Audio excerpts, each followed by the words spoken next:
जयो राधा माधव जय बिहारी। जयो राधा माधव जय बिहारी। जय गोपी जन वल्लभा गिरिवरधारी। जय गोपी जन वल्लभा गिरिवरधारी। यशोदनन्दन व्रज जन रञ्जन यशोदनन्दन व्रज जन रञ्जन यमुनतीरावनचारि। यमुनतीरावनचारि।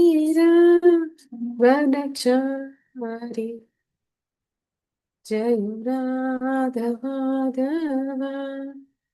जय बिहारी। हरे कृष्ण कृष्ण कृष्ण हरे हरे हरे राम राम राम हरे हरे। हरे कृष्ण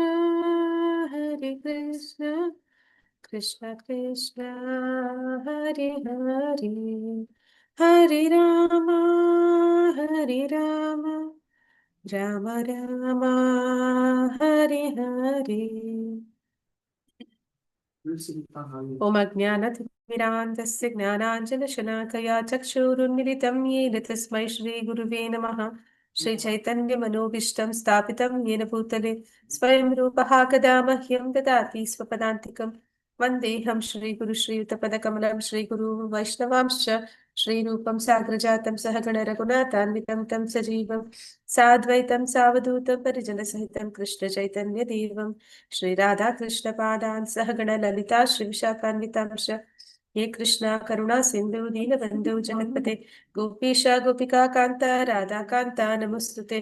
तप्त काञ्चन गौराङ्गी राधे वृन्दावनेश्वरी वृषभानुसुते देवी प्रणमामि हरिप्रिये। वाञ्छाकल्पतरुभ्यश्च कृपा सिन्धुभ्य एव च पतितनां पावनेभ्यो वैष्णवेभ्यो नमो नमः।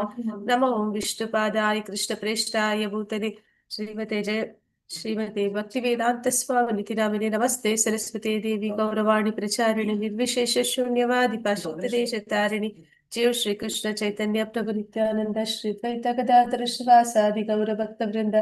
हरे कृष्णा कृष्ण कृष्ण हरे हरे हरे राम राम राम हरे हरे। ಹರೇ ಕೃಷ್ಣ. ಎಲ್ಲರಿಗೂ ಶ್ರೀ ಶ್ರೀ ರಾಧಾ ಗೋವಿಂದ ಮಂಗಳೂರು ಇಸ್ಕಾನ್ನಿಂದ ನಾಮನಿಷ್ಠ ಪ್ರಭುಗಳು ಆಯೋಜಿಸಿರುವ ಚೈತನ್ಯ ಚರಿತಾಮೃತ ಬುಕ್ ರೀಡಿಂಗ್ ಕ್ಲಾಸ್ಗೆ ಎಲ್ಲರಿಗೂ ಸ್ವಾಗತ. ಹರೇ ಕೃಷ್ಣ. ಧನ್ಯವಾದಗಳು ಮಾತಾಜಿ. ಪ್ರಣಾಮಗಳು ಮಾತಾಜಿ. ಹರೇ ಕೃಷ್ಣ ಮಾತಾಜಿ. ಪ್ರಣಾಮ ಪ್ರಭುಜಿ. ಪ್ರಣಾಮ. ಹರೇ ಕೃಷ್ಣ ಮಾತಾಜಿ. ಹರೇ ಕೃಷ್ಣ. ಪ್ರಣಾಮಗಳು. ಹರೇ ಕೃಷ್ಣ ಮಾತಾಜಿ. ಹರೇ ಕೃಷ್ಣ ಮಾತಾಜಿ. ಹರೇ ಕೃಷ್ಣ ಮಾತಾಜಿ. ಹರೇ ಕೃಷ್ಣ ಮಾತಾಜಿ. ಪ್ರಣಾಮಗಳು. ಪ್ರಣಾಮಗಳು ಮಾತಾಜಿ. ಜಯೋ ಜಯೋ ಶ್ರೀ ಚೈತನ್ಯ ಜಯೋ ನಿತ್ಯಾನಂದ ಜಯ ದ್ವೈತ ಚಂದ್ರ ಜಯ ಗೌರಭಕ್ತ ವೃಂದ. ಜಯ ಜಯ ಶ್ರೀ ಚೈತನ್ಯ ಜಯ ನಿತ್ಯಾನಂದ ಜಯ ದ್ವೈತ ಚಂದ್ರ ಜಯ ಗೌರಭಕ್ತವೃಂದ.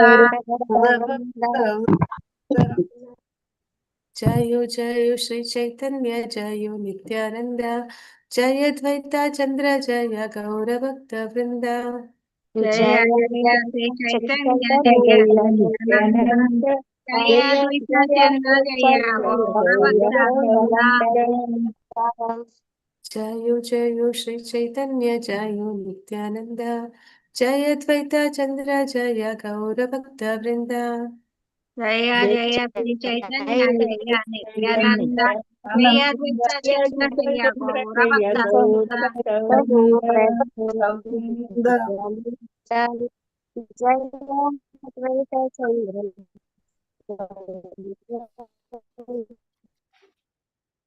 ಚೈತನ್ಯ ಚರಿತಾಮೃತ ಆದಿಲೀಲಾ 7ನೇ ಅಧ್ಯಾಯ 1ನೇ ಸಂಪುಟ ಶ್ಲೋಕ 147.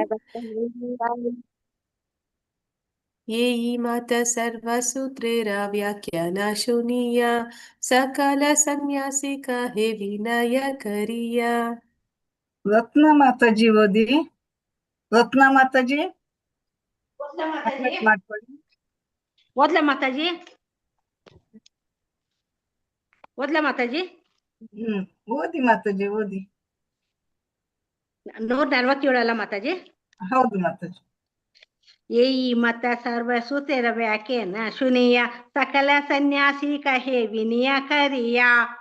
ಏಯಿ ಮತ ಈ ರೀತಿಯಲ್ಲಿ ಸರ್ವ ಸೂತ್ರೇರ ವೇದಾಂತ ಸೂತ್ರದ ಎಲ್ಲಾ ಸೂತ್ರಗಳ ವ್ಯಾಖ್ಯಾನ ವಿವರಣೆಯನ್ನು ಸುನಿಯ ಕೇಳಿ ಸಕಲ ಎಲ್ಲ ಸನ್ಯಾಸಿ ಮಾಯವಾದಿ ಸನ್ಯಾಸಿಗಳ ಗುಂಪು ಕಹೆ ಹೇಳಿದರು ವಿನಯದಿಂದ ಕರಿಯ ಹಾಗೆ ಮಾಡಿ. ಅನುವಾದ ಭಾವ ಶಿಲ ಪ್ರಭುಪಾದನಿಗೆ ಜೈವಾಗಲಿ. ಹೀಗೆ ಸಂಬಂಧ ಅಭಿಧೇಯ ಮತ್ತು ಪ್ರಯೋಜನಗಳನ್ನು ಆಧರಿಸಿ ಚೈತನ್ಯ ಮಹಾಪ್ರಭುಗಳ ವಿವರಣೆಯನ್ನು ಕೇಳಿದ ಮೇಲೆ ಎಲ್ಲಾ ಮಾಯಾವಾದಿ ಸನ್ಯಾಸಿಗಳು ಬಹಳ ವಿನಯಪೂರ್ವಕವಾಗಿ ಹೀಗೆ ನುಡಿದರು. ಭಾವಾರ್ಥ: ವೇದಾಂತ ತತ್ವಜ್ಞಾನವನ್ನು ಅರ್ಥ ಮಾಡಿಕೊಳ್ಳಲು ನಿಜವಾಗಿಯೂ ಬಯಸುವ ಪ್ರತಿಯೊಬ್ಬನು ಚೈತನ್ಯ ಮಹಾಪ್ರಭುಗಳ ಮತ್ತು ವೈಷ್ಣವ ಆಚಾರ್ಯರ ವಿವರಣೆಗಳನ್ನು ಖಂಡಿತವಾಗಿ ಅಂಗೀಕರಿಸಬೇಕು. ಅವರು ಭಕ್ತಿಯೋಗದ ತತ್ವಗಳಿಗೆ ಅನುಗುಣವಾಗಿ ವೇದಾಂತ ಸೂತ್ರವನ್ನು ಕುರಿತು ವ್ಯಾಖ್ಯಾನ ಮಾಡಿದ್ದಾರೆ. ಶ್ರೀ ಚೈತನ್ಯ ಮಹಾಪ್ರಭುಗಳಿಂದ ವೇದಾಂತ ಸೂತ್ರವನ್ನು ಕುರಿತ ವಿವರಣೆಯನ್ನು ಕೇಳಿದ ಮೇಲೆ ಪ್ರಕಾಶಾನಂದ ಸರಸ್ವತಿ ಅವರ ನೇತೃತ್ವದಲ್ಲಿರುವ ಎಲ್ಲಾ ಸನ್ಯಾಸಿಗಳು ಪ್ರಭುಗಳ ವಿಷಯ ಬಹಳ ದೀನರು ವಿನಯವಂತರು ಆಗಿ ಹೀಗೆ ಮಾತನಾಡಿದರು. ಹರೇ ಕೃಷ್ಣ ಮಾತಾಜಿ. ಧನ್ಯವಾದಗಳು ಮಾತಾಜಿ. ಹರೇ ಕೃಷ್ಣ. ಶ್ಲೋಕ 47. ಅನುವಾದ ಭಾವಾರ್ಥ ಪ್ರಭುಪಾದರಿಂದ ಪ್ರಭುಪಾದರಿಗೆ ಜಯವಾಗಲಿ. ನಾವು ಈ ಒಂದು ಅಧ್ಯಾಯದಲ್ಲಿ ಏನ್ ನೋಡ್ತೀವಿ ಅಂದ್ರೆ, ಚೈತನ್ಯ ಮಹಾಪ್ರಭುಗಳನ್ನ ಈ ಒಂದು ಮಾಯಾವಾದಿ ಸನ್ಯಾಸಿಗಳು ಅವರನ್ನ ನಿಂದಿಸ್ತಾ ಇರ್ತಾರೆ, ಅವರನ್ನ ಅವಹೇಳನ ಮಾಡ್ತಾ ಇರ್ತಾರೆ. ಅಂತಹ ಸಂದರ್ಭದಲ್ಲಿ ಅವರ ಒಂದು ಸಹಪಾಠಿಗಳಾಗಿ ಅಥವಾ ಅವರ ಸಂಗಡಿಗರಾಗಿ ಯಾರಿರ್ತಾರೆ ಅವ್ರಿಗೆ ತುಂಬಾ ಬೇಸರ ಆಗುತ್ತೆ. ಈ ರೀತಿ ಚೈತನ್ಯ ಮಹಾಪ್ರಭುಗಳನ್ನ ಅಂದ್ರೆ ಅವರ ಆಂದೋಲನದಲ್ಲಿ ಬರ್ತಾರೆ ಅಥವಾ ಅವ್ರ ಬಗ್ಗೆ ಸಂಕೀರ್ತನೆಯ ಮಹತ್ವದ ಬಗ್ಗೆ ಏನಾದ್ರು ಹೇಳಲಿಕ್ಕೆ ಹೋದ್ರೆ ಈ ಒಂದು ಸನ್ಯಾಸಿಗಳು ಅವರನ್ನ ಕೀಳಾಗಿ ಕಾಣ್ತಾ ಇರ್ತಾರೆ. ಹಾಗಾಗಿ ಒಮ್ಮೆ ಏನಾಗುತ್ತೆ, ಒಬ್ಬ ಬ್ರಾಹ್ಮಣ ಮಾಯಾವಾದಿ ಸನ್ಯಾಸಿಗಳ ಒಂದು ಸಭೆಗೆ ಚೈತನ್ಯ ಮಹಾಪ್ರಭುಗಳನ್ನ ಆಹ್ವಾನ ಮಾಡಿದ್ದಾನೆ. ಅಲ್ಲಿಗೆ ಅವರು ಅವರ ಮೇಲೆ ಕರುಣೆ ತೋರಿಸಿ ಅವ್ಯಾಜ್ಯ ಕರುಣೆಯಿಂದ ಅಲ್ಲಿಗೆ ಹೋಗಿದ್ದಾರೆ.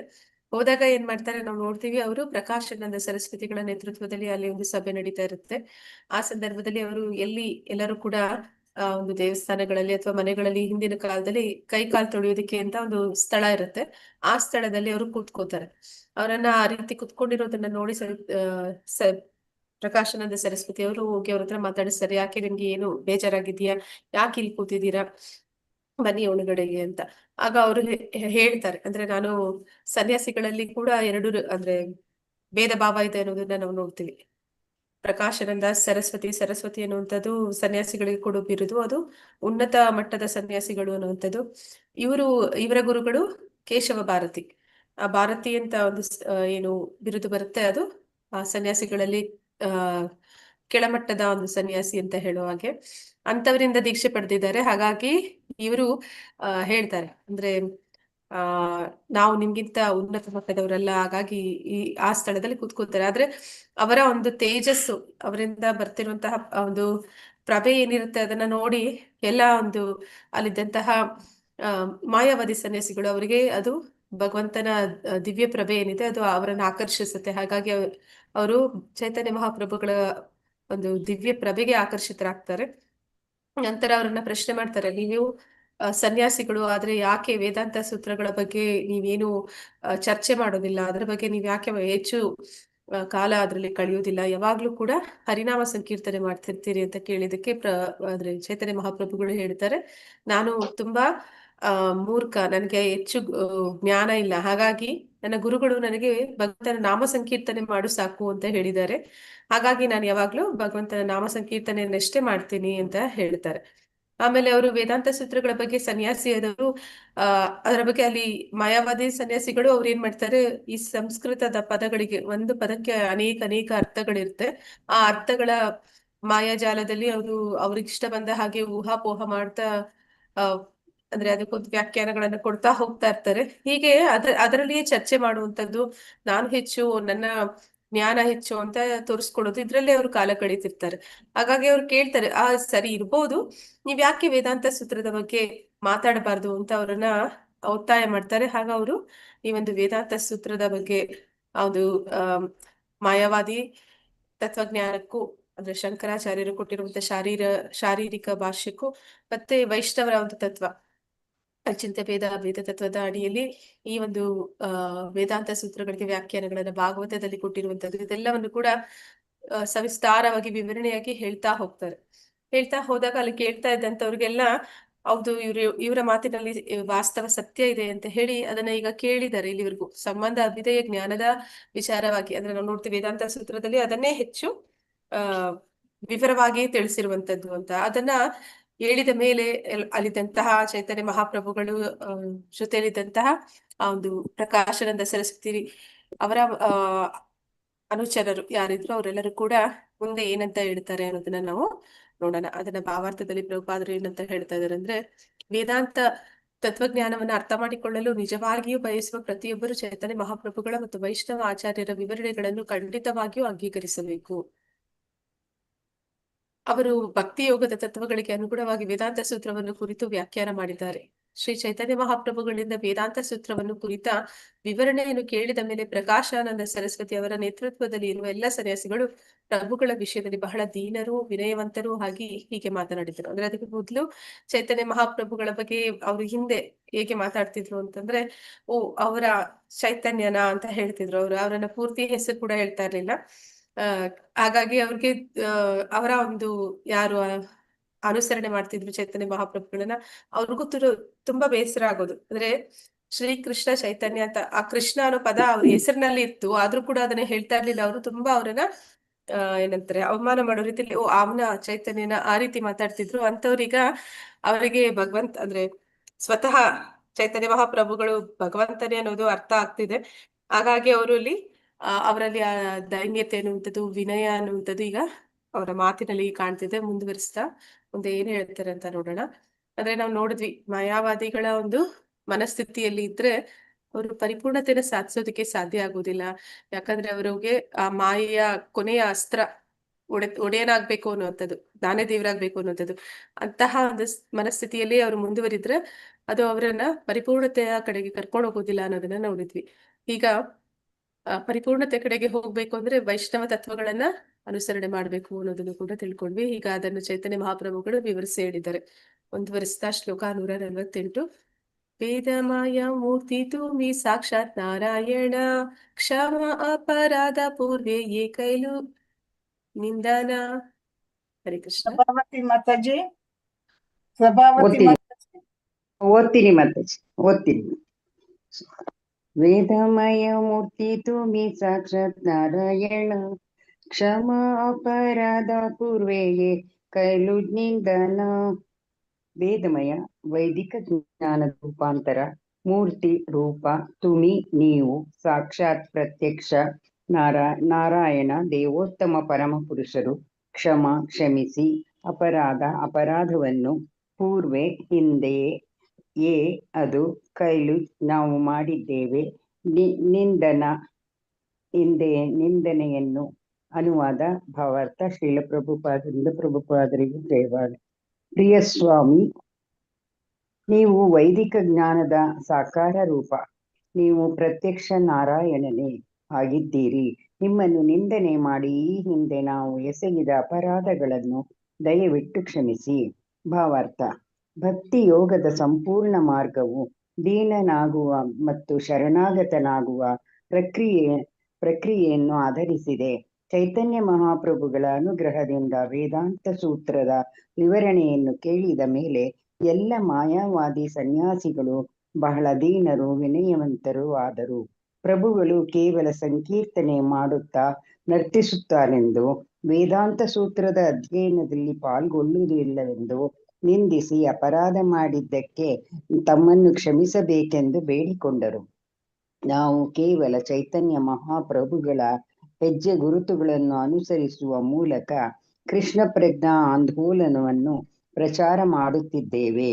ನಾವು ವೇದಾಂತ ಸೂತ್ರಗಳಲ್ಲಿ ಪರಿಣಿತರಲ್ಲದೇ ಇರಬಹುದು, ಅವುಗಳ ಅರ್ಥವನ್ನು ತಿಳಿಯದೆ ಇರಬಹುದು, ಆದರೆ ನಾವು ಆಚಾರ್ಯರ ಹೆಜ್ಜೆ ಗುರುತುಗಳನ್ನು ಅನುಸರಿಸುತ್ತೇವೆ.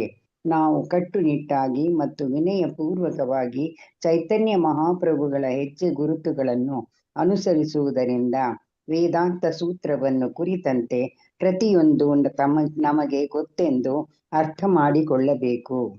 ಹರೇ ಕೃಷ್ಣ. ಧನ್ಯವಾದಗಳು ಮಾತಾಜಿ. ಹರೇ ಕೃಷ್ಣ. ಶ್ಲೋಕ 148 ಅನುವಾದ ಭಾವಾರ್ಥ ಪ್ರಪಾದರಿಂದ ಪ್ರಪಾದರಿಗೆ ಜಯವಾಗಲಿ. ಪ್ರಿಯ ಸ್ವಾಮಿ, ನೀವು ವೈದಿಕ ಜ್ಞಾನದ ಸಾಕಾರ ರೂಪ, ನೀವು ಪ್ರತ್ಯಕ್ಷ ನಾರಾಯಣನೇ ಆಗಿದ್ದೀರಿ. ನಿಮ್ಮನ್ನು ನಿಂದನೆ ಮಾಡಿ ಈ ಹಿಂದೆ ನಾವು ಎಸಗಿದ ಅಪರಾಧಗಳನ್ನು ದಯವಿಟ್ಟು ಕ್ಷಮಿಸಿ. ಕ್ಷಮೆ ಕೇಳ್ತಾ ಇದ್ದಾರೆ.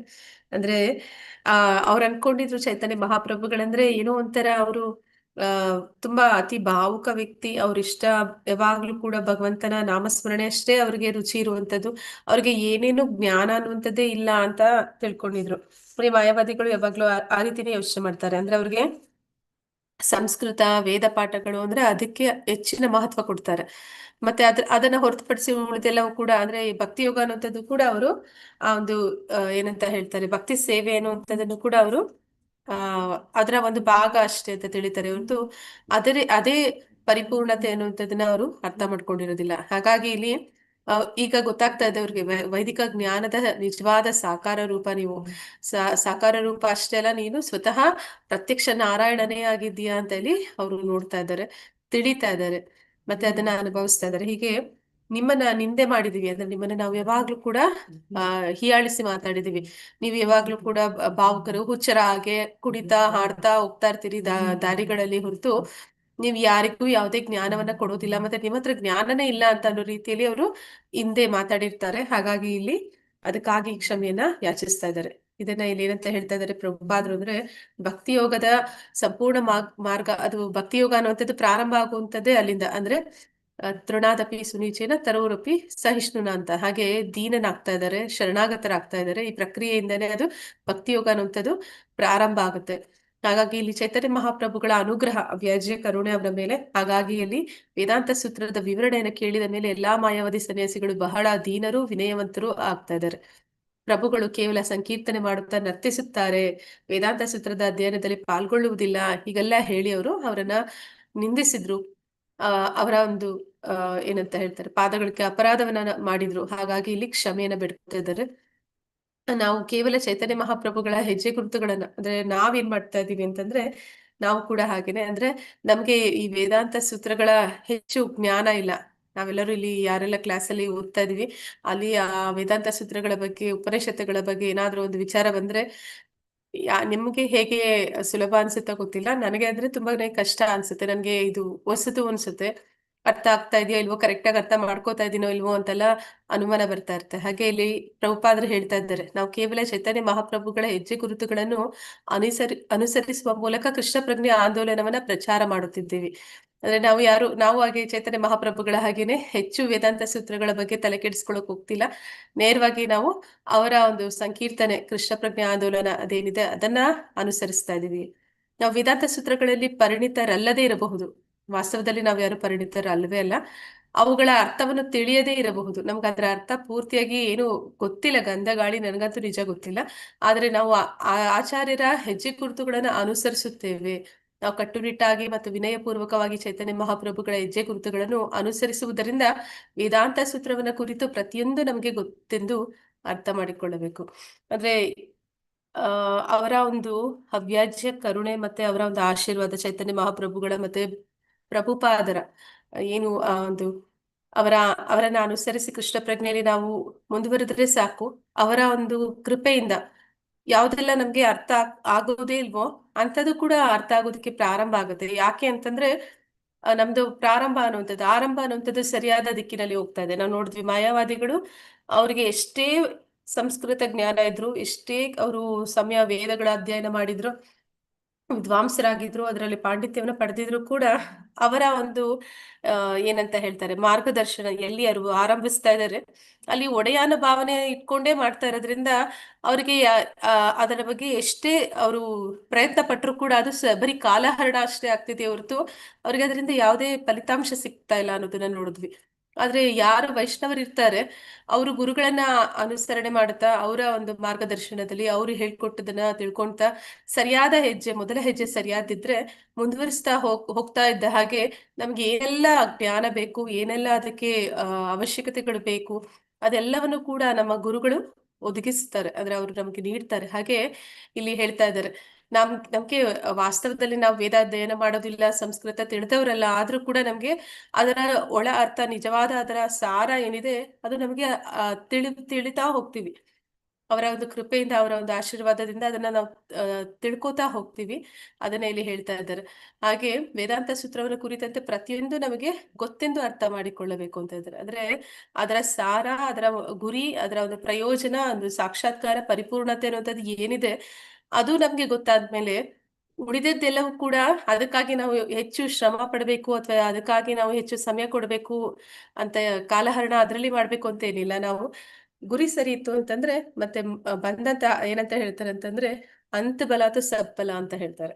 ಅಂದ್ರೆ ಕೊನೆಯಲ್ಲಿ ಸರಿಯಾಗಿ ಒಳ್ಳೆ ರೀತಿಯಾದ ಮುಕ್ತಾಯ ಆಯ್ತು ಅಂತಂದ್ರೆ ಅಲ್ಲಿ ಮಾರ್ಗದಲ್ಲಿ ಏನೆಲ್ಲ ಕಷ್ಟ ಸುಖ ಅನುಭವಿಸಿದ್ರು ಅದೆಲ್ಲ ಕೂಡ ಒಳ್ಳೇದೇ ಆಯ್ತು ಅನ್ನೋ ಹಾಗೆ ನಮ್ಗೆ ಕೃಷ್ಣನ ಕೃಪೆ ಸಿಕ್ಕಿದೆ. ಮತ್ತೆ ಕೃಷ್ಣನ ಒಂದು ಭಕ್ತಿ ಸೇವೆ ಮಾಡುವ ಒಂದು ಜ್ಞಾನವನ್ನ, ಮಾರ್ಗದರ್ಶನವನ್ನ ಗುರುಗಳು ಕೊಟ್ಟಿದ್ದಾರೆ ಅಂತಂದ್ರೆ, ಮತ್ತೆ ಆ ದಾರಿಯಲ್ಲಿ ನಾವು ಮುಂದುವರಿತಾ ಇದೀವಿ ಅಂತಂದ್ರೆ ನಮ್ಗೆ ಅದರ ದಾರಿಯಲ್ಲಿ ಏನ್ ಜ್ಞಾನ ಎಲ್ಲ ಸಿಗ್ತಾ ಇದೆ ಅದೆಲ್ಲವೂ ಕೂಡ ಇಡೀ ವೇದಾಂತ ಸೂತ್ರವನ್ನ ನಾವು ಅರ್ಥ ಮಾಡ್ಕೊಂಡಿದೀವಿ ಅನ್ನೋದಕ್ಕೆ ಸಮಾನ ಅಂತ ಇಲ್ಲಿ ತಿಳಿಸ್ತಾ ಇದ್ದಾರೆ. ಶ್ಲೋಕ 149. ಸೇಯಿ ಹೈತೆ ಸನ್ಯಾಸ್ವಿ ಫೀರಿ ಗೇಲ ಮಾನ ಕೃಷ್ಣ ಕೃಷ್ಣ ನಾಮ ಸದಾ ಕರಯೇ ಗ್ರಹಣ. ರೋಹಿಣಿ ಎಸ್ ಭಟ್ ಮಾತಾಜಿ ಓದಿ. ರೋಹಿಣಿ ಮಾತಾಜಿ. ಮಾತಾಜಿ ನಂಗೆ ಆಗುದಿಲ್ಲ, ಬೇರೆಯವ್ರಿಗೆ ಕೊಟ್ಬಿಡಿ. ಮಾತಾಜಿ. ಶಕುಂತಲಾ ಮಾತಾಜಿ. ಶಕುಂತಲಾ ಮಾತಾಜಿ ಓದ್ತಿದ ಮಾತಾಜಿ. ಶಕುಂತಲಾ ಮಾತಾಜಿ. ಶ್ರುತಿ ಎಸ್ ಜೆ ಮಾತಾಜಿ ಓದಿ. ಹರೇ ಹರೇ ಕೃಷ್ಣ. ಕೃಷ್ಣ ಓದ್ತೇನೆ ಮಾತಾಜಿ. 149. ಸೇಯಿ ಹೇತೆ ಸನ್ಯಾಸಿರ ಸಿರಿಗೇಲ ಮನ ಕೃಷ್ಣ ಕೃಷ್ಣ ನಾಮ ಸದಾ ಕರಯೇ ಗ್ರಹಣ.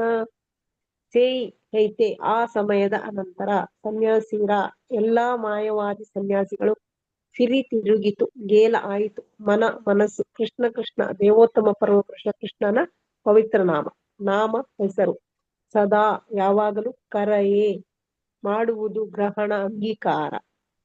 ಅನುವಾದ ಭಾವಾರ್ಥ ಶೀಲ ಪ್ರಭುಪಾದರಿಂದ ಶೀಲ ಪ್ರಭುಪಾದರಿಗೆ ಜಯವಾಗಲಿ. ಪ್ರಭುಗಳಿಂದ ವೇದಾಂತ ಸೂತ್ರವನ್ನು ಕುರಿತು ವಿವರಣೆಯನ್ನು ಕೇಳಿದ ಕ್ಷಣದಿಂದ ಮಾಯವಾದಿ ಸನ್ಯಾಸಿಗಳ ಮನಸ್ಸು ಪರಿವರ್ತನೆಯಾಯಿತು. ಚೈತನ್ಯ ಮಹಾಪ್ರಭುಗಳ ಸೂಚನೆಯ ಪ್ರಕಾರ ಅವರು ಸದಾ ಕೃಷ್ಣ ಕೃಷ್ಣ ಎಂದು ಸಂಕೀರ್ತನೆ ಮಾಡಲಾರಂಭಿಸಿದರು. ಭಾವಾರ್ಥ: ಈ ಸಂದರ್ಭದಲ್ಲಿ ಒಂದು ಸಂಗತಿಯನ್ನು ಪ್ರಸ್ತಾವಿಸಬೇಕು. ಕೆಲವು ಸಲ ಸಹಜೀಯ ವರ್ಗದ ಭಕ್ತರು ಪ್ರಕಾಶಾನಂದ ಸರಸ್ವತಿ ಮತ್ತು ಪ್ರಬೋಧಾನಂದ ಸರಸ್ವತಿ ಇವರಿಬ್ಬರು ಒಬ್ಬರೇ ಎಂದು ಅಭಿಪ್ರಾಯ ಪಡುತ್ತಾರೆ. ಪ್ರಬೋಧಾನಂದ ಸರಸ್ವತಿ ಅವರು ಚೈತನ್ಯ ಮಹಾಪ್ರಭುಗಳ ಮಹಾ ವೈಷ್ಣವ ಭಕ್ತರು. ಆದರೆ ಬನಾರಸ್ನ ಮಾಯವಾದಿ ಸನ್ಯಾಸಿಗಳ ಮುಖಂಡರಾಗಿದ್ದ ಪ್ರಕಾಶಾನಂದ ಸರಸ್ವತಿ ಅವರೇ ಬೇರೆಯೇ ವ್ಯಕ್ತಿ. ಪ್ರಬೋಧಾನಂದ ಸರಸ್ವತಿ ಅವರು ರಾಮಾನುಜ ಸಂಪ್ರದಾಯಕ್ಕೆ ಸೇರಿದವರು. ಪ್ರಕಾಶಾನಂದ ಸರಸ್ವತಿ ಆದರೂ ಶಂಕರಾಚಾರ್ಯರ ಸಂಪ್ರದಾಯಕ್ಕೆ ಸೇರಿದವರು. ಪ್ರಬೋಧಾನಂದ ಸರಸ್ವತಿ ಅವರು ಅನೇಕ ಗ್ರಂಥಗಳನ್ನು ಬರೆದಿದ್ದಾರೆ. ಅವುಗಳಲ್ಲಿ ಚೈತನ್ಯ ಚರಿತಾಮೃತ, ರಾಧಾರಸ ಸುಧಾನಿಧಿ, ಸಂಗೀತ ಮಾಧವ, ವೃಂದಾವನ ಶತಕ ಮತ್ತು ನವದ್ವೀಪ. ಸ್ವಲ್ಪ ಸ್ಕ್ರೋಲ್ ಮಾಡಿ. ನವದ್ವೀಪ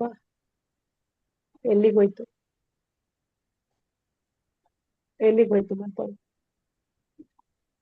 ಬೃಂದಾವನ ಸಂಗೀತ ಮಾಧವ, ವೃಂದಾವನ ಶತಕ, ನವದ್ವೀಪ ಶತಕಗಳು ಸೇರಿವೆ. ಚೈತನ್ಯ ಮಹಾಪ್ರಭುಗಳು ದಕ್ಷಿಣ ಭಾರತದಲ್ಲಿ ಪ್ರವಾಸ ಮಾಡುತ್ತಿದ್ದಾಗ ಪ್ರಬೋಧಾನಂದ ಸರಸ್ವತಿ ಅವರನ್ನು ಸಂಧಿಸಿದರು.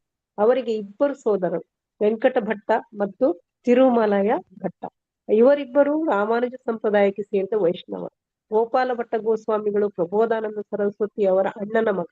ಐತಿಹಾಸಿಕ ದಾಖಲೆಗಳ ಪ್ರಕಾರ ಶ್ರೀ ಚೈತನ್ಯ ಮಹಾಪ್ರಭುಗಳು ಶತಾಬ್ದ 1433ರಲ್ಲಿ ಅಂದ್ರೆ ಕ್ರಿಸ್ತಶಕ 1511ರಲ್ಲಿ ಚಾತುರ್ಮಾಸ್ಯ ಅವಧಿಯಲ್ಲಿ ದಕ್ಷಿಣ ಭಾರತದಲ್ಲಿ ಪ್ರವಾಸ ಮಾಡಿದರು ಎಂದು ತಿಳಿದು ಬರುತ್ತದೆ. ಆ ಸಮಯದಲ್ಲಿ ಅವರು ರಾಮಾನುಜ ಸಂಪ್ರದಾಯಕ್ಕೆ ಸೇರಿದ ಪ್ರಬೋಧಾನಂದರನ್ನು ಸಂಧಿಸಿದರು. ಹೀಗಿರುತ್ತಾ ಎರಡು ವರ್ಷಗಳ ಅನಂತರ ಶತಾಬ್ದ 1435ರಲ್ಲಿ ಅದೇ ವ್ಯಕ್ತಿಯು ಶಂಕರ ಸಂಪ್ರದಾಯದವರಾಗಿ ಚೈತನ್ಯ ಮಹಾಪ್ರಭುಗಳನ್ನು ಹೇಗೆ ಭೇಟಿ ಮಾಡಲು ಸಾಧ್ಯ?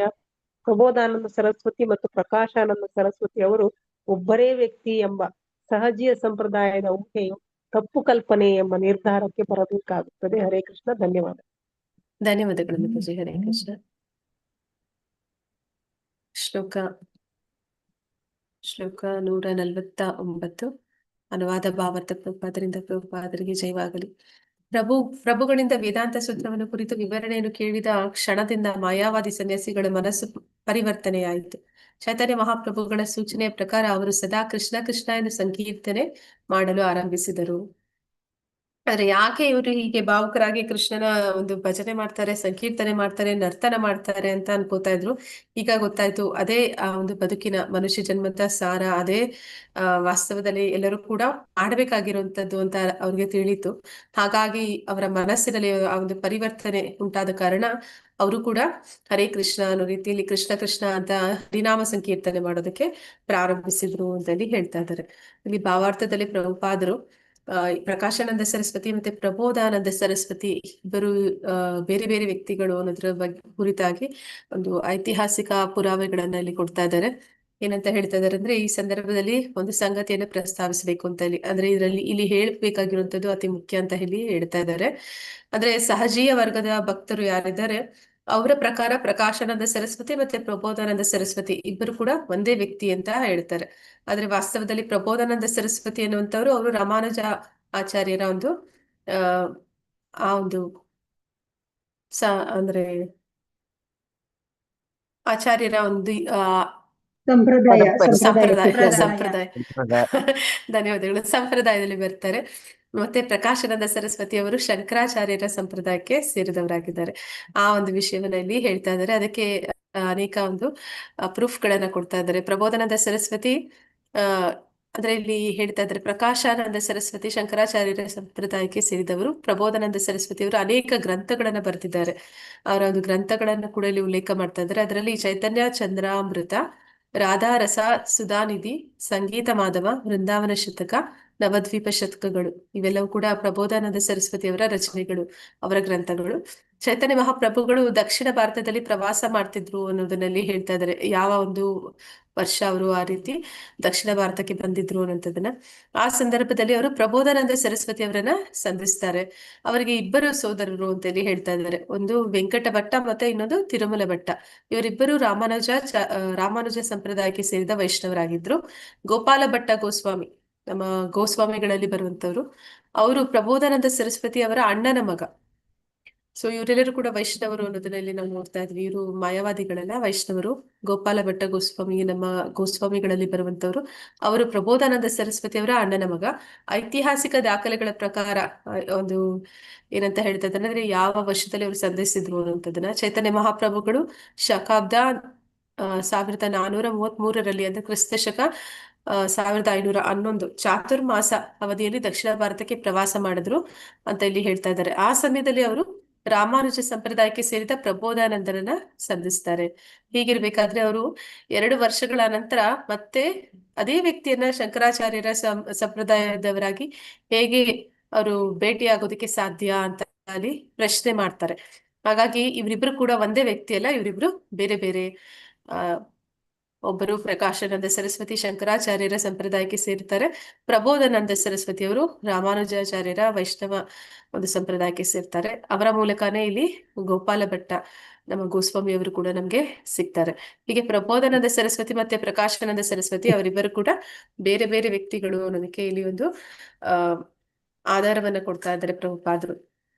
ಇದೆಲ್ಲವೂ ಕೂಡ ಸಹಜೀಯ ಸಂಪ್ರದಾಯದ ಊಹೆಗಳು, ತಪ್ಪು ಕಲ್ಪನೆಗಳು ಮಾತ್ರ ಅಂತ ಇಲ್ಲಿ ಹೇಳ್ತಾ ಇದ್ದಾರೆ. ಒಂದೇ ಅಂತ ಹೇಳ್ತಾರೆ, ಅದು ಊಹಾತ್ಮಕ ತಪ್ಪು ಕಲ್ಪನೆ ಅಂತ ಇಲ್ಲಿ ತಿಳಿಸ್ತಾ ಇದ್ದಾರೆ. ಶ್ಲೋಕ 150. ಏಯಿ ಮತ್ತೆ ತಾ ಸಬಾರ ಕ್ಷಮಿ ಅಪರಾಧ ಸಭಾ ಕರೆ ಕೃಷ್ಣ ನಾಮ ಕರೀಲ ಪ್ರಸಾದ. ಶ್ರುತಿ ಮಾತಾಜಿ ಓದಿ. ಹರೇ ಕೃಷ್ಣ ಮಾತಾಜಿ.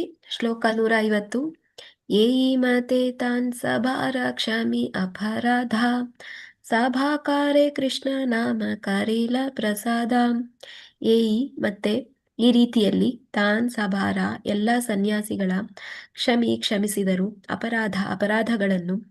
ಸಭಾಕಾರೆ ಅವರೆಲ್ಲರೂ ಕೃಷ್ಣನ ಪವಿತ್ರ ನಾಮ ಕರೀಲ ಕೊಟ್ಟರು, ಪ್ರಸಾದ ಕರುಣೆಯಾಗಿ. ಅನುವಾದ ಭಾವಾರ್ಥ. ಪ್ರಭುಪಾದರಿಗೆ ಜಯವಾಗಲಿ.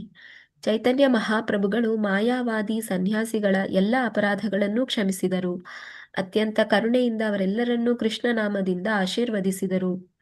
ಭಾವಾರ್ಥ. ಶ್ರೀ ಚೈತನ್ಯ ಮಹಾಪ್ರಭುಗಳು ದೇವೋತ್ತಮ ಪರಮಪುರುಷನ ಕರುಣಾವತಾರ. ಶ್ರೀಲ ರೂಪ ಗೋಸ್ವಾಮಿಯವರು ಅವರನ್ನು ಮಹಾಮಧ್ಯಾನಾವತಾರ ಅಥವಾ ಅತ್ಯಂತ ಉದಾರಿಯಾದ ಅವತಾರ ಎಂದು ಸಂಬೋಧಿಸಿದ್ದಾರೆ. ಕರುಣಾಯಾವರ್ತೀರ್ನಃ ಕಲೌ. ಅವರು ತಮ್ಮ ಕರುಣೆಯಿಂದಾಗಿ ಕಲಿಯುಗದಲ್ಲಿ ಅವತರಿಸಿದ್ದಾರೆ ಎಂದು ಶ್ರೀಲ ರೂಪ ಗೋಸ್ವಾಮಿಯವರು ಹೇಳಿದ್ದಾರೆ. ಇಲ್ಲಿ ಇದಕ್ಕೆ ನಿದರ್ಶನ ದೊರೆತಿದೆ. ಮಾಯಾವಾದಿ ಸನ್ಯಾಸಿಗಳು ಕೃಷ್ಣನ ಪಾದಕಮಲಗಳಿಗೆ ಅಪಚಾರ ಮಾಡಿದ್ದಾರೆ ಎಂದು ಭಾವಿಸಿದ್ದರಿಂದ ಶ್ರೀ ಚೈತನ್ಯ ಮಹಾಪ್ರಭುಗಳು ಅವರನ್ನು ನೋಡಲು ಬಯಸಿರಲಿಲ್ಲ. ಆದರೆ ಇಲ್ಲಿ ಅವರು ಮಾಯಾವಾದಿ ಸನ್ಯಾಸಿಗಳನ್ನು ಕ್ಷಮಿಸಿದ್ದಾರೆ. ತಾನ್ ಸಭಾರ ಕ್ಷಮಿ ಅಪರಾಧ. ಇದು ಬೋಧನೆಗೆ ಒಂದು ದೃಷ್ಟಾಂತ. ಆಪನಿ ಆಚರಿ ಭಕ್ತಿ ಶಿಖಾ ಇಮು ಸಭಾರೆ.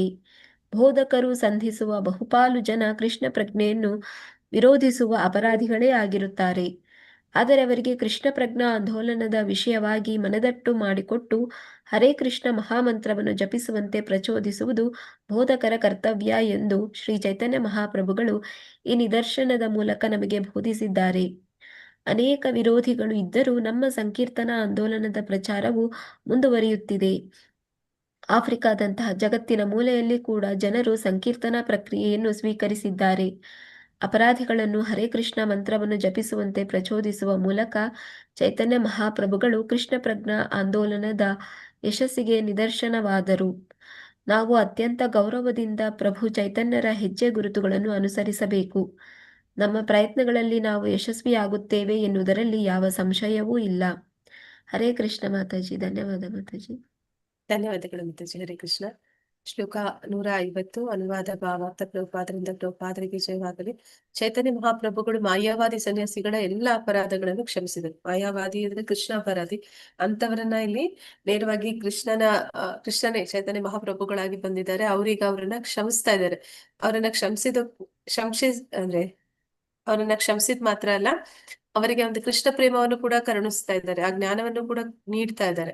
ಅತ್ಯಂತ ಕರುಣೆಯಿಂದ ಅವರೆಲ್ಲರನ್ನ ಕೃಷ್ಣ ನಾಮದಿಂದ ಆಶೀರ್ವಾದ ಮಾಡ್ತಾ ಇದ್ದಾರೆ. ಅವರೆಲ್ಲರೂ ಕೂಡ ಈಗ ಭಗವಂತನ ನಾಮ ಸಂಕೀರ್ತನೆ ಮಾಡುವಷ್ಟು ಶುದ್ಧ ಆತ್ಮರಾಗ್ತಾ ಇದ್ದಾರೆ. ಅವರೆಲ್ಲರೂ ಕೂಡ ಭಗವಂತನ ನಾಮ ಸ್ಮರಣೆಯನ್ನ ಮಾಡೋದಕ್ಕೆ ಪ್ರಾರಂಭ ಮಾಡಿದ್ದಾರೆ. ಭಾವಾರ್ಥ. ಪ್ರಭುಪಾದರಿಗೆ ಜಯವಾಗಲಿ. ಶ್ರೀ ಚೈತನ್ಯ ಮಹಾಪ್ರಭುಗಳು ದೇವೋತ್ತಮ ಪರಮಪುರುಷನ ಕರುಣಾವತಾರ. ಪ್ರಭುಪಾದರು ಹೇಳುವ ಹಾಗೆ ಚೈತನ್ಯ ಮಹಾಪ್ರಭುಗಳು ಅವರು ಯಾವಾಗ್ಲೂ ಕೂಡ ಕರುಣಾವತಾರ, ಭಗವಂತನ ಕರುಣಾವತಾರ. ಶ್ರೀಲ ರೂಪ ಗೋಸ್ವಾಮಿ ಅವರು ಕೂಡ ಅದನ್ನ ಹೇಳಿದ್ದಾರೆ. ಮಹಾವದನ್ಯಾವತಾರ ಅಥವಾ ಅತ್ಯಂತ ಉದಾರಿಯಾದ ಅವತಾರ ಅಂತಲ್ಲಿ ಸಂಬೋಧಿಸಿದ್ದಾರೆ. ನಾವು ನೋಡ್ತೀವಿ ಭಗವಂತ ಬೇರೆ ಬೇರೆ ಅವತಾರಗಳಲ್ಲಿ ಬಂದಾಗ ಯಾರು ದುಷ್ಟರಿರ್ತಾರೆ ಅವರನ್ನ ಶಿಕ್ಷಿಸ್ತಾನೆ. ಆದ್ರೆ ಈ ಕಲಿಯುಗದಲ್ಲಿ ಇರೋರೆಲ್ಲರೂ ಪತಿತಾತ್ಮರೇ, ಎಲ್ಲರೂ ಕೂಡ ದುಷ್ಟ ಗುಣಗಳನ್ನು ಕೂಡ ಹೊಂದಿರುವವರೇ. ಹಾಗಾಗಿ ಅವರನ್ನ ಕೂಡ ಉದ್ಧಾರ ಮಾಡ್ತಾ ಇದ್ದಾರೆ. ಹೇಗೆ ಅಂದ್ರೆ ಅವರನ್ನ ಸಂಹಾರ ಮಾಡುವ ಮೂಲಕ ಅಲ್ಲ, ಪಾಪಿಗಳಿಂದ ಒಂದು ಹೃದಯದಲ್ಲಿರುವ ಪಾಪವನ್ನ ತೆಗೆಯುವ ಮೂಲಕ. ಹಾಗೆ ಇಲ್ಲಿ ಅವರನ್ನ ಕರುಣಾವತಾರ ಅಂತ ಕರೀತಾ ಇದ್ದಾರೆ. ಕರುಣಾಯ ವತೀರ್ಣ ಕಲವು ಅಂತ. ಅವರು ತಮ್ಮ ಕರುಣೆಯಿಂದಾಗಿ ಈ ಕಲಿಯುಗದಲ್ಲಿ ಅವತರಿಸಿದ್ದಾರೆ ಎಂದು ಶ್ರೀಲ ರೂಪ ಗೋಸ್ವಾಮಿ ಅವರು ಹೇಳ್ತಾ ಇದ್ದಾರೆ. ಇಲ್ಲಿ ಇದಕ್ಕೆ ನಿದರ್ಶನ ತೋರಿದೆ. ಅದಕ್ಕೊಂದು ಉದಾಹರಣೆ ನೋಡ್ತಾ ಇದೀವಿ ನಾವು, ಹೇಗೆ ಅವರು ಮಾಯಾವಾದಿಗಳನ್ನ ಉದ್ಧರಿಸಿದ್ರು ಅಂತ. ಮಾಯಾವಾದಿ ಸನ್ಯಾಸಿಗಳು ಕೃಷ್ಣನ ಪಾದಕಮಲಗಳಿಗೆ ಅಪಚಾರ ಮಾಡಿದ್ದಾರೆ ಎಂದು ಭಾವಿಸಿದ್ದರಿಂದ ಶ್ರೀ ಚೈತನ್ಯ ಮಹಾಪ್ರಭುಗಳು ಅವರನ್ನು ನೋಡಲು ಬಯಸಿರಲಿಲ್ಲ. ಅಂದ್ರೆ ಅವರನ್ನು ಯಾವತ್ತೂ ಭೇಟಿ ಮಾಡಕ್ಕೂ ಅವ್ರಿಗೆ ಇಷ್ಟ ಆಗ್ತಾ ಇರ್ಲಿಲ್ಲ. ಆದರೆ ಇಲ್ಲಿ ಅವರು ಮಾಯಾವಾದಿ ಸನ್ಯಾಸಿಗಳನ್ನ ಕ್ಷಮಿಸಿದ್ದಾರೆ. ತಾನ್ ಸಭಾರ ಕ್ಷಮಿ ಅಪರಾಧ. ಅವರನ್ನ ಕ್ಷಮಿಸಿ ಅವರನ್ನ ಉದ್ಧರಿಸಿದ್ದಾರೆ. ಇದು ಬೋಧನೆಗೆ ಒಂದು ದೃಷ್ಟಾಂತ. ಅಪನಿ ಆಚಾರಿ ಭಕ್ತಿ ಶಿಖಾ ಇಮು ಸಭಾರಿ. ಬೋಧಕರು ಸಂಧಿಸುವ ಬಹುಪಾಲು ಜನ ಕೃಷ್ಣ ಪ್ರಜ್ಞೆಯನ್ನು ವಿರೋಧಿಸುವ ಅಪರಾಧಿಗಳೇ ಆಗಿರುತ್ತಾರೆ. ಅಂದ್ರೆ ನಾವು ಪ್ರಚಾರಕ್ಕೆ ಅಂತ ಪ್ರಯತ್ನ ಪಟ್ಟಾಗ ನಾವು ನೋಡ್ತೀವಿ, ಎಲ್ಲರೂ ಕೂಡ ಈ ಕಲಿಯುಗದಲ್ಲಿ ಜನರು ಎಷ್ಟು ಜನರನ್ನ ಭೇಟಿ ಆಗ್ತೀವಿ ಕೃಷ್ಣ ಪ್ರಜ್ಞೆಯನ್ನು ಇಲ್ಲದೆ ಇರುವಂತವ್ರು, ಅವರೆಲ್ಲರೂ ಕೂಡ ಕೃಷ್ಣ ಅಪರಾಧಿಗಳೇ ಆಗಿರ್ತಾರೆ. ಕೃಷ್ಣನನ್ನ ಅವಹೇಳನ ಮಾಡುವಂತವ್ರು, ಅವನ ಒಂದು ದೇವೋತ್ತಮ ಪರಮ ಪುರುಷ ಅನ್ನುವ ಸ್ಥಾನದಲ್ಲಿ ಅವನನ್ನ ಒಪ್ಕೊಳ್ದೇ ಇರುವಂತವ್ರೆ ನಮ್ಗೆ ಸಿಗುವಂತವ್ರು. ಆದ್ರೆ ಅವರನ್ನ ನಾವು ಹೇಗೆ ಕೃಷ್ಣ ಪ್ರಜ್ಞೆಗೆ ತರಬೇಕು ಅನ್ನೋದಕ್ಕೆ ಇಲ್ಲಿ ಚೈತನ್ಯ ಮಹಾಪ್ರಭುಗಳು ನಮಗೆ ಒಂದು ಉದಾಹರಣೆಯಾಗಿ ಇಲ್ಲಿ ಈ ಸಂದರ್ಭವನ್ನ ನಾವು ನೋಡ್ತಾ ಇದ್ವಿ. ಆದರೆ ಅವರಿಗೆ ಕೃಷ್ಣ ಪ್ರಜ್ಞೆ ಆಂದೋಲನದ ವಿಷಯವಾಗಿ ಮನದಟ್ಟು ಮಾಡಿಕೊಟ್ಟು ಹರೇ ಕೃಷ್ಣ ಮಹಾಮಂತ್ರವನ್ನ ಜಪಿಸುವಂತೆ ಪ್ರಚೋದಿಸುವುದು ಬೋಧಕರ ಕರ್ತವ್ಯ. ಅಂದ್ರೆ ಯಾರು ಪ್ರಚಾರ ಮಾಡ್ತಾರೆ ಅವರ ಒಂದು ಯಾಕೆ ಅವರು ಯಾರು ಕೃಷ್ಣ ಪ್ರಜ್ಞೆಯಲ್ಲಿ ಇರೋದಿಲ್ಲ ಅಂತವ್ರಿಗೆ ಯಾವ ರೀತಿ ಅವರು ಅದನ್ನ ತಿಳಿಸಿ ಅವ್ರ ಮನದಟ್ಟು ಮಾಡ್ಕೊಡ್ಬೇಕು. ಮತ್ತೆ ಅವರನ್ನು ಕೂಡ ಯಾರು ಬದ್ಧಾತ್ಮರಿದ್ದಾರೆ, ಯಾರು ಅಭಕ್ತರಿದ್ದಾರೆ ಅವರನ್ನು ಕೂಡ ಕೃಷ್ಣ ಭಕ್ತಿಗೆ ತರಬೇಕು, ಅವರು ಮಹಾಮಂತ್ರವನ್ನ ಜಪಿಸುವಂತೆ ಮಾಡ್ಬೇಕು. ಅದನ್ನ ಹೇಗೆ ಮಾಡ್ಬೋದು ಅನ್ನೋದನ್ನ ಇಲ್ಲಿ ಚೈತನ್ಯ ಮಹಾಪ್ರಭುಗಳು ಒಂದು ತಮ್ಮದೇ ಆದ ಒಂದು ಉದಾಹರಣೆ ಮೂಲಕ ನಮ್ಗೆ ತಿಳಿಸ್ಕೊಡ್ತಾ ಇದ್ದಾರೆ ಅಂತ ಇಲ್ಲಿ ಹೇಳ್ತಾ ಇದ್ದಾರೆ. ಅನೇಕ ವಿರೋಧಿಗಳು ಇದ್ದರು. ಅಂದ್ರೆ ಈಗ ನಾವು ನೋಡ್ತೀವಿ, ಪ್ರಪಂಚಾದ್ಯಂತ ಕೃಷ್ಣ ಪ್ರಜ್ಞೆಯನ್ನು ಹರಡುವಂಥದ್ದು ಅಷ್ಟು ಸುಲಭವಾದದ್ದಲ್ಲ. ನಾವು ನಮ್ಮ ಮನೆಯಲ್ಲಿರೋರ್ನ ಅಥವಾ ನಮ್ಮ ಅಕ್ಕಪಕ್ಕದವ್ರನ್ನ, ನಮ್ಮ ಸಂಬಂಧಿಕರನ್ನೇ ಬದಲಾಯಿಸೋದಕ್ಕೆ ಕಷ್ಟಪಡ್ತೀವಿ. ಇಂಥ ಸಂದರ್ಭದಲ್ಲಿ ದೇಶ ಬಿಟ್ಟು ಪ್ರಭುಪಾದರು ಬೇರೆ ಬೇರೆ ಪ್ರಪಂಚಾದ್ಯಂತ ಅವರು ಸಂಚಾರ ಮಾಡ್ತಾ ಎಲ್ಲರಲ್ಲೂ ಕೂಡ ಈ ಕೃಷ್ಣ ಪ್ರಜ್ಞೆಯ ಸಂಕೀರ್ತನೆಯ ಆಂದೋಲನವನ್ನ ಅವರು ಹೇಗೆ ಪ್ರಾರಂಭ ಮಾಡಿದ್ರು, ಎಲ್ಲರ ಹೃದಯಗಳಲ್ಲಿ ಅಂದ್ರೆ ಜಾತಿ, ಧರ್ಮ, ಭಾಷೆ, ಬಣ್ಣ ಎಲ್ಲವನ್ನು ಕೂಡ ಮೀರಿ ಇಡೀ ಪ್ರಪಂಚದಲ್ಲಿರುವ ಅಷ್ಟು ಜನರಿಗೂ ಕೂಡ ಈ ಒಂದು ಕೃಷ್ಣ ಪ್ರಜ್ಞೆ ಅನ್ನುವಂಥದ್ದು, ಕೃಷ್ಣ ಮಂತ್ರ ಅನ್ನುವಂಥದ್ದು ಆ ಒಂದು ಸವಿಯನ್ನ, ರುಚಿಯನ್ನ ಹೇಗೆ ಕೊಟ್ರು ಅನ್ನುವಂಥದ್ದು ಇಲ್ಲಿ ನಾವು ನೋಡ್ತಾ ಇದೀವಿ. ಅಂದ್ರೆ ಆಫ್ರಿಕಾದಂತ ಜಗತ್ತಿನ ಮೂಲೆಯಲ್ಲಿ ಕೂಡ ಜನ ಸಂಕೀರ್ತನೆ ಪ್ರಕ್ರಿಯೆಯನ್ನ ಸ್ವೀಕರಿಸಿದ್ದಾರೆ. ಅಂದ್ರೆ ಅಲ್ಲೂ ಕೂಡ ನಾವು ಹರೇ ಕೃಷ್ಣ ಮಹಾಮಂತ್ರ ಜಪಿಸುವಂತವ್ರನ್ನ ನಾವು ನೋಡೋದಕ್ಕೆ ಸಿಗ್ತಾರೆ, ಕಾಣ್ತಾರೆ. ಹಾಗಾಗಿ ಅಪರಾಧಿಗಳನ್ನು ಹರೇ ಕೃಷ್ಣ ಮಂತ್ರವನ್ನು ಜಪಿಸುವಂತೆ ಪ್ರಚೋದಿಸುವ ಮೂಲಕ ಚೈತನ್ಯ ಮಹಾಪ್ರಭುಗಳು ಕೃಷ್ಣ ಪ್ರಜ್ಞೆ ಆಂದೋಲನದ ಯಶಸ್ಸಿಗೆ ನಿದರ್ಶನವಾಗ್ತಾ ಇದ್ದಾರೆ. ಅಂದ್ರೆ ಅವರು ಹೇಗೆ ಒಂದು ಮಾಯಾವಾದಿಗಳನ್ನು ಕೂಡ ಪರಿವರ್ತನೆ ಮಾಡಿದ್ರು ಅವರ ಒಂದು ವಾದದ ಮೂಲಕ ಅನ್ನೋದನ್ನ ನಾವು ಇಲ್ಲಿ ನೋಡ್ತಾ ಇದ್ವಿ. ಒಂದು ನಿದರ್ಶನ, ಅವರೊಂದು ಉದಾಹರಣೆ ಆಗ್ತಾ ಇದ್ದಾರೆ. ಹೀಗೆ ನಾವು ಕೂಡ ಅತ್ಯಂತ ಗೌರವದಿಂದ ಪ್ರಭು ಚೈತನ್ಯರ ಹೆಜ್ಜೆ ಗುರುತುಗಳನ್ನ ಅನುಸರಿಸಬೇಕು. ನಾವು ಕೂಡ ಪ್ರಯತ್ನಗಳಲ್ಲಿ ಅಂದ್ರೆ ನಮ್ಮ ಪ್ರಯತ್ನಗಳಲ್ಲಿ ನಾವು ಯಶಸ್ವಿ ಆಗ್ಬೇಕು ಅಂತಂದ್ರೆ ಯಾವ ಸಂಶಯವೂ ಇಲ್ಲಿ ಇಲ್ಲ ಅಂತ ಇದ್ದಾರೆ. ಯಾಕಂದ್ರೆ ನಾವು ಚೈತನ್ಯ ಮಹಾಪ್ರಭುಗಳನ್ನ ಅನುಸರಣೆ ಮಾಡಿದ್ವಿ ಅಂದ್ರೆ ನಾವು ಕೂಡ ಜನರಲ್ಲಿ ಈ ಒಂದು ಕೃಷ್ಣ ಪ್ರಜ್ಞೆಯನ್ನ ಬೆಳೆಸೋದಕ್ಕೆ ಸಾಧ್ಯ ಇದೆ. ಅದಕ್ಕೆ ನಮ್ಮ ಪ್ರಯತ್ನ ಮಾತ್ರ ಸಾಲೋದಿಲ್ಲ, ಅದಕ್ಕೆ ಕೃಪೆ ಬೇಕಾಗುತ್ತೆ. ಗುರು ಕೃಷ್ಣ ಕೃಪಾಯಪಾಯ್, ಅವರ ಒಂದು ಕೃಪೆ ಇತ್ತು ಅಂತಂದ್ರೆ ನಾವು ಕೂಡ ಅನೇಕ ಜನರನ್ನ ಅಂದ್ರೆ ಬದ್ಧಾತ್ಮರನ್ನ, ಭಕ್ತರನ್ನಾಗಿಸೋದಕ್ಕೆ ಪ್ರಯತ್ನನೂ ಮಾಡ್ಬೋದು. ಅದರಲ್ಲಿ ಯಶಸ್ಸನ್ನ ನಾವೇನಾದ್ರೂ ಕಾಣ್ತೀವಿ ಅಂತಂದ್ರೆ ಅದು ಅವರ ಒಂದು ಅವ್ಯಾಜ್ಯ ಕರುಣೆಯಿಂದ ಮಾತ್ರ ಅನ್ನೋದನ್ನಲ್ಲಿ ಹೇಳ್ತಾ ಇದ್ದಾರೆ. ಶ್ಲೋಕ 151. ತಬೆ ಸಭಾ ಸನ್ಯಾಸಿ ಮಹಾಪ್ರಭು के लया भिक्षा करी लेना सबे मध्यवास ईया. ಶುಭಾಂಗಿ ಮಾತಾಜಿ ಓದ್ತೀರಾ? ಹಾ ಮಾತಾಜಿ. ಓದಿ. ಶ್ಲೋಕ 151. ತಬೆ ಸಭಾ ಸನ್ಯಾಸಿ ಮಹಾಪ್ರಭು ಕೆ ಲಯ ಭಿಕ್ಷಾ ಕರಿಲೆ ಸಭೆ ಮಧ್ಯವಾಸ ಈಯ. ಸಭೆ ಇದಾದ ಮೇಲೆ ಸಭಾ ಎಲ್ಲ ಸನ್ಯಾಸಿ, ಮಾಯಾವಾದಿ ಸನ್ಯಾಸಿಗಳು ಪ್ರಭುಗೆ ಚೈತನ್ಯ ಮಹಾಪ್ರಭುಗಳನ್ನು ಅವರನ್ನು ಕರೆದುಕೊಂಡು ಭಿಕ್ಷಾ ಕರೇಲ ಪ್ರಸಾದವನ್ನು ತೆಗೆದುಕೊಂಡರು ಅಥವಾ ಭೋಜನ ಮಾಡಿದರು. ಸಭೆ ಎಲ್ಲ ಒಟ್ಟಾಗಿ ಮತ್ತೆ ಮಧ್ಯದಲ್ಲಿ ಅವರನ್ನು ಕೂಡಿಸಿಕೊಂಡು ಅನುವಾದ ಭಾವಾರ್ಥ ಶೀಲಾ ಪ್ರಭುಪಾದರಿಗೆ ಜಯವಾಗಲಿ. ಇದಾದ ನಂತರ ಎಲ್ಲಾ ಸನ್ಯಾಸಿಗಳು ಪ್ರಭುಗಳನ್ನು ತಮ್ಮ ಮಧ್ಯೆ ಕರೆದುಕೊಂಡು ಹೋಗಿ ಒಟ್ಟಿಗೆ ಭೋಜನ ಮಾಡಿದರು. ಈ ಹಿಂದೆ ಶ್ರೀ ಚೈತನ್ಯ ಮಹಾಪ್ರಭುಗಳು ಮಾಯಾವಾದಿ ಸನ್ಯಾಸಿಗಳೊಡನೆ ಬೆರೆತು ಇರಲಿಲ್ಲ, ಮಾತು ಆಡಿರಲಿಲ್ಲ. ಆದ್ರೆ ಈಗ ಅವರೊಡನೆ ಭೋಜನ ಮಾಡಿದರು. ಚೈತನ್ಯ ಮಹಾಪ್ರಭುಗಳು ಹರೇ ಕೃಷ್ಣ ಮಂತ್ರ ಸಂಕೀರ್ತನೆ ಮಾಡಲು ಅವರನ್ನು ಪ್ರಚೋದಿಸಿದರು.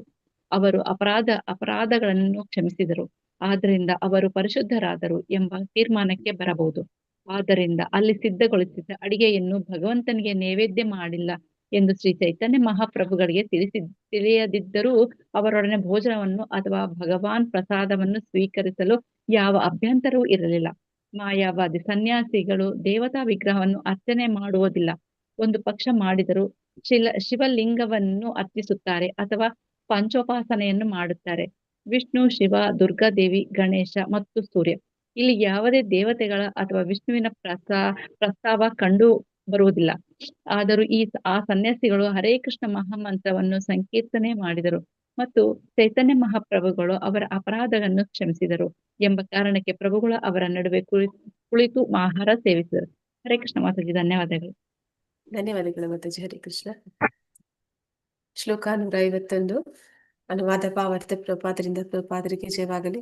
ಅಂದ್ರೆ ಇದೆಲ್ಲ ಆದ್ಮೇಲೆ ಏನ್ ಮಾಡ್ತಾರೆ, ಸನ್ಯಾಸಿಗಳು ಚೈತನ್ಯ ಮಹಾಪ್ರಭುಗಳನ್ನ ಅವರ ಜೊತೆಲಿ ಕರ್ಕೊಂಡು ಹೋಗ್ತಾರೆ. ಕರ್ಕೊಂಡೋಗಿ ಅವರ ಜೊತೆಯಲ್ಲಿ ಒಟ್ಟಿಗೆ ಕೂತು ಊಟ ಮಾಡ್ತಾರೆ, ಅಂದ್ರೆ ಪ್ರಸಾದ ಸ್ವೀಕಾರ ಮಾಡ್ತಾರೆ. ಇಲ್ಲಿ ಅವರು ಮಾಡಿರುವಂತಹ ಪ್ರಸಾದ ಅದು ಭಗವಂತನಿಗೆ ಅಂದ್ರೆ ಭೋಗ ಆಗಿರುವಂತದ್ದಲ್ಲ ಅನ್ನೋದನ್ನಲ್ಲಿ ಪ್ರಭುಪಾದರು ಭಾವಾರ್ಥದಲ್ಲಿ ತಿಳಿಸ್ತಾ ಇದ್ದಾರೆ. ಯಾಕೆ ಅಂತಂದ್ರೆ ಅವರು ಭಗವಂತನ ಸಾಕಾರ ರೂಪವನ್ನ ಒಪ್ಪುವಂತವ್ರಲ್ಲ.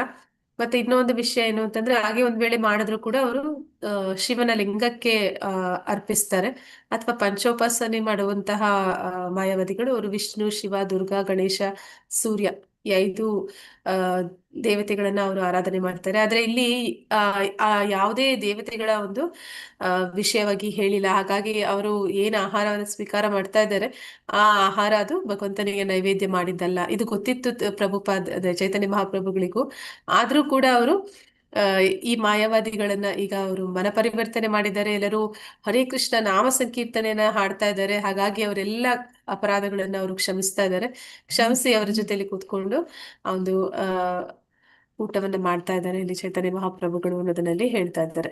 ಮತ್ತೆ ಇಲ್ಲಿ ಅವ್ರಿಗೆ ಸಂತೋಷ ಆಗ್ತಾ ಇದೆ. ಯಾಕೆ ಅಂದ್ರೆ ಆ ಮಾಯಾವಾದಿಗಳ ಒಂದು ಬಾಯಲ್ಲಿ ಹರೇ ಕೃಷ್ಣ ಮಹಾಮಂತ್ರ ಸಂಕೀರ್ತನೆಯನ್ನ ಅವರು ಹೇಳಿಸ್ತಾ ಇದ್ದಾರೆ. ಅದನ್ನ ಕೇಳಿ ಅವ್ರಿಗೆ ಅವ್ರು ಮಾಡಿದೆಲ್ಲ ತಪ್ಪನ್ನು ಕ್ಷಮಿಸ್ಬೇಕು ಅಂತ ಹೇಳಿ ಅವರನ್ನ ಕ್ಷಮಿಸಿ ಅವರ ಜೊತೆಲಿ ಆಹಾರ ಸೇವನೆ ಮಾಡ್ತಾ ಇದ್ದಾರೆ ಅಂತ ಹೇಳಿ ತಿಳಿಸ್ತಾ ಇದ್ದಾರೆ.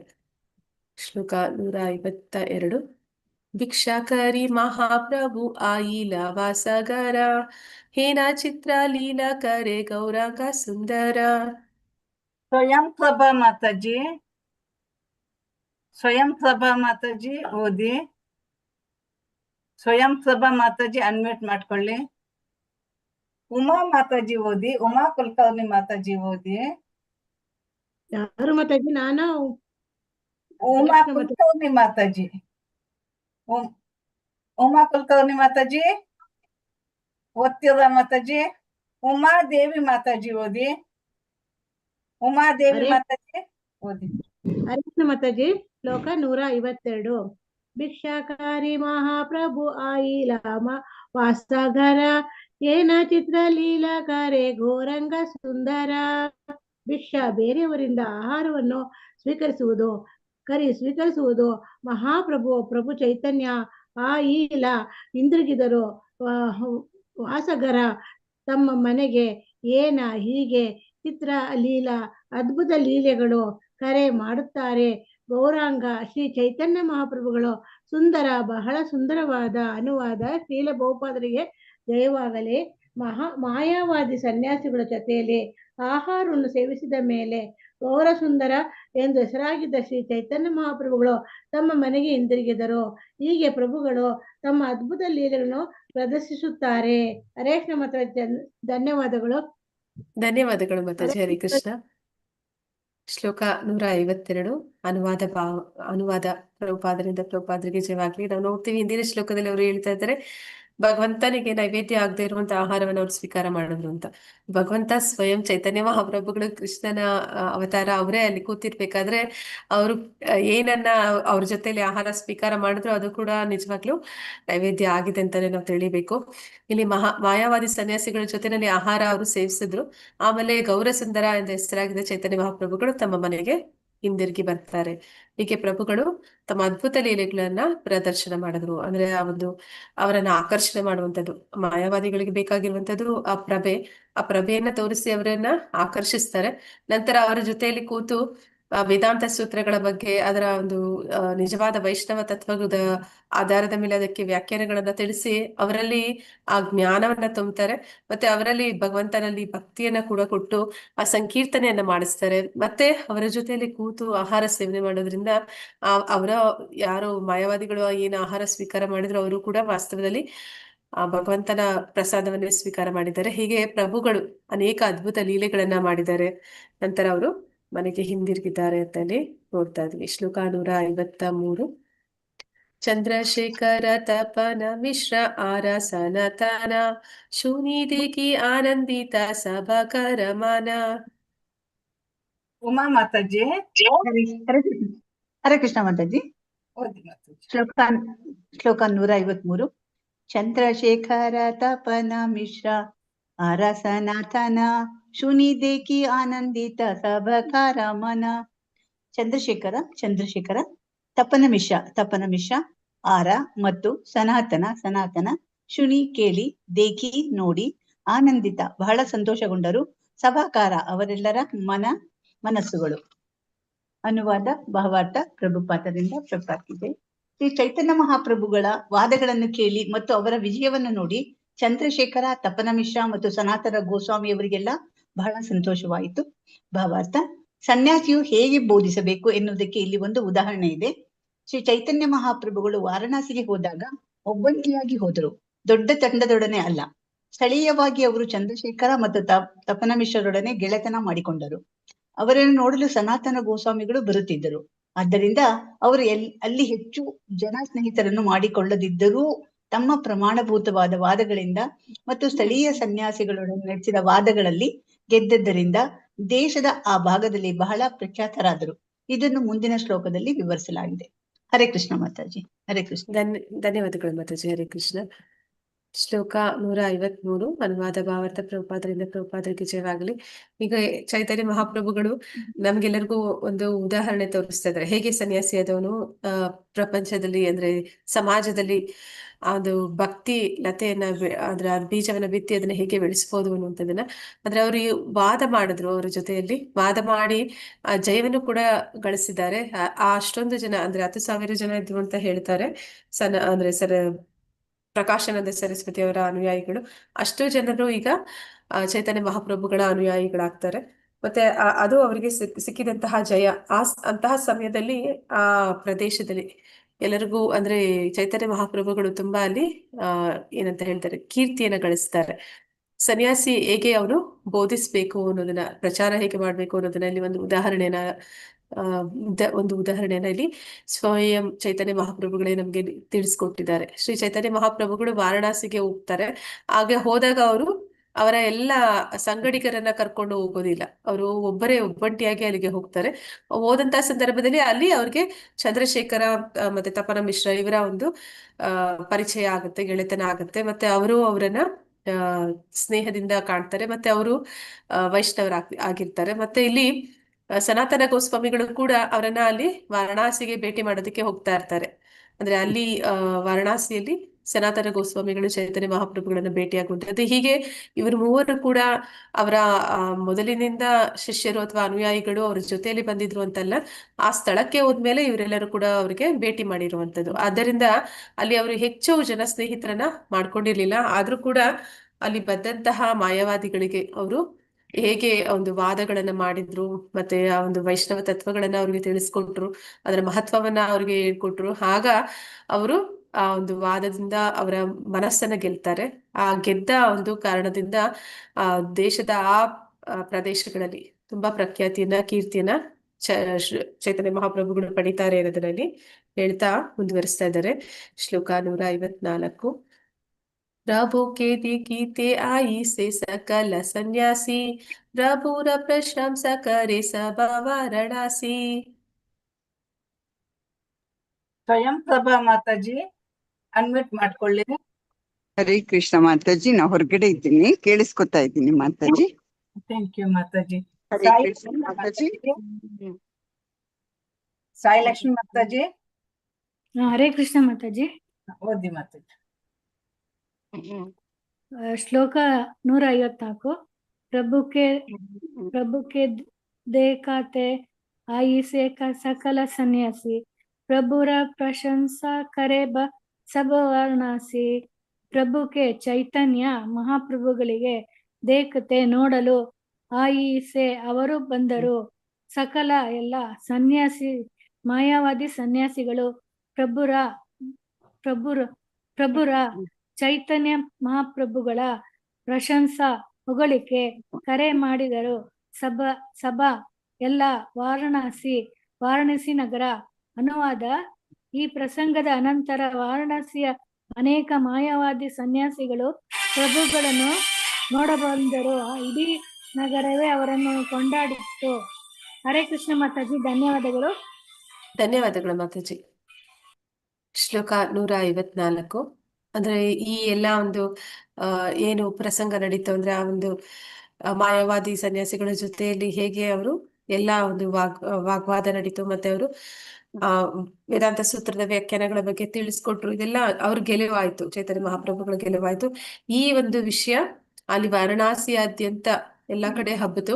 ಹಾಗಾಗಿ ಅವರು ತುಂಬಾ ಕೀರ್ತಿಯನ್ನ ಪಡ್ಕೊಂಡ್ರು. ಅವರನ್ನ ಕಾಣೋದಕ್ಕಾಗಿ ಅನೇಕ ಜನ ಆ ಒಂದು ಪ್ರದೇಶದ ಮಾಯಾವಾದಿ ಸನ್ಯಾಸಿಗಳು ಅವ್ರನ್ನ ಭೇಟಿ ಮಾಡೋದಕ್ಕೆ ಅಲ್ಲಿಗೆ ಬರ್ತಾರೆ. ಹೀಗೆ ಆ ನಗರದಲ್ಲಿ ಇರುವಂತ ಎಲ್ಲರೂ ಕೂಡ ಅವರನ್ನ ಕೊಂಡಾಡ್ತಾ ಇದ್ದಾರೆ ಅಂತಲ್ಲಿ ಹೇಳ್ತಾ ಇದ್ದಾರೆ ಪ್ರಭುಪಾದರು. ಶ್ಲೋಕ 155. ವಾರಣಾಸಿ ಪೂರಿ ಶ್ರೀಕೃಷ್ಣ ಚೈತನ್ಯ, ವಾರಣಾಸಿ ಪೂರಿ ಶ್ರೀ ಕೃಷ್ಣ ಚೈತನ್ಯ, ಪೂರಿ ಸಹ ಸರ್ವ ಲೋಕ ಹೈನ ಮಹಾಧನ್ಯ.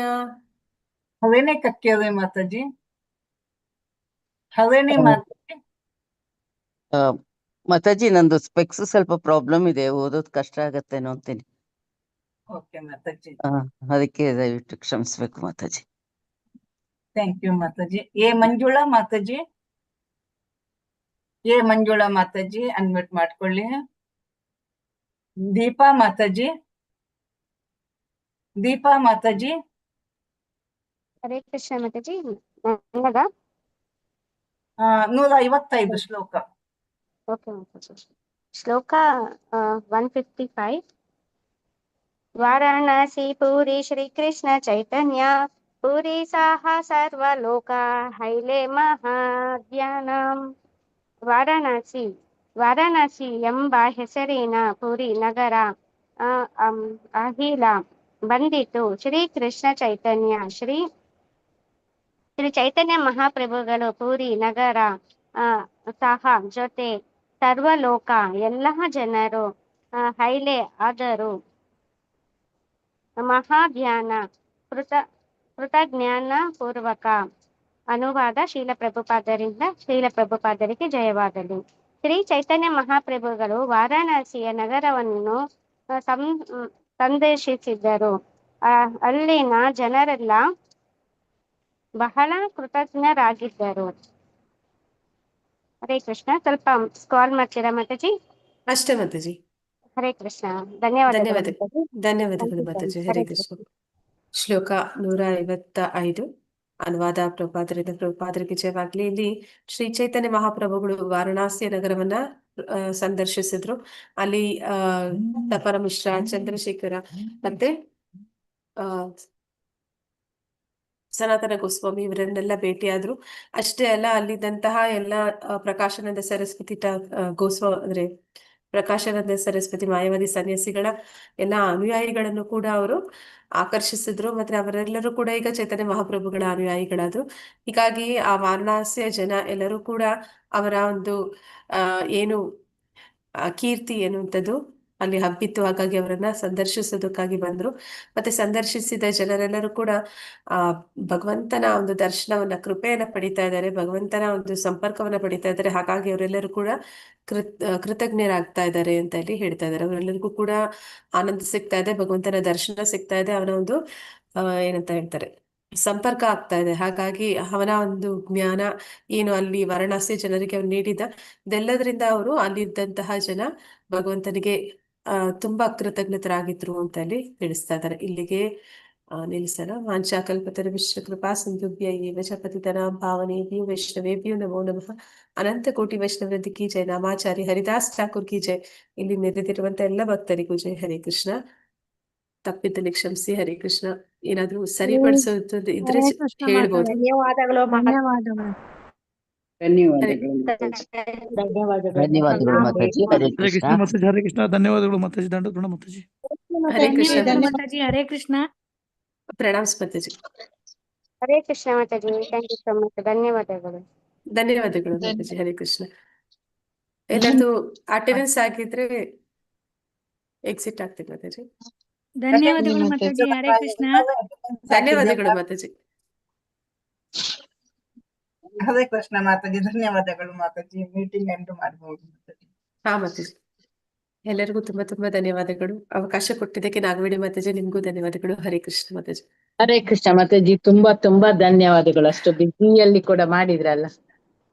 ಇಲ್ಲ ಮಾತಾಜಿ, ಆಯ್ತು, ಚೆನ್ನಾಗಾಯ್ತು ಸದ್ಯ.